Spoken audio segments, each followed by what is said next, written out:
කොහොමද ඉතින් ඔයාලට අද ලස්සන වැඩක් කරමුද? ඕන වෙන්නේ පයින් කෝණුයි මෙන්න මේ නේල් පොලිෂුයි. ඔයාලට පුළුවන් මේකට ඕනම පාටක් පාවිච්චි කරන්න. ඉතින් මට අද හිතුණා මෙන්න මේ පාටවල් 3 දාලා මේක ලස්සනට හදාගන්න. ඔයාලත් උත්සාහ කරලා බලන්න. ඇත්තටම හරිම ලස්සනයි. මම මේ පයින් ගෙඩි වලට හරිම ආසයි. මම දැක්කොත් අහුලගෙන එනවා ගොඩක් වෙලාවට. ඉතින් ගෙදර තිබිලා මට හිතුණා මේ දේ කරලා බලන්න ඕනේ කියලා. ඇත්තටම හරිම ලස්සනයි. ඔයාලත් ඔන්න කරලා බලන්න. හරිද? මේකේ ලොකු දෙයක් නැහැ. ඇත්තටම ඔයා නිකන් මෙහෙම ගාගෙන ගියත් මේක හරිම ලස්සනට එනවා. කරලා බලන්නකො මං කියනකොට.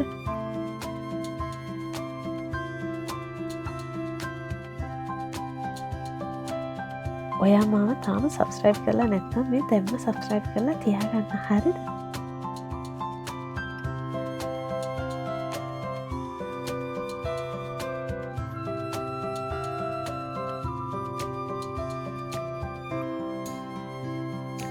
මේ බලන්න හරිම ලස්සනයි නේද? හිතන්න පුළුවන්ද මේක නේල් පොලිෂ් වලින් කරා කියලා. ඉතින් එහෙනම් තවත් ලස්සන දවසක ලස්සන වීඩියෝ එකකින් අපි හැමෝම හම්බ වෙමු. අන්‍යෝ.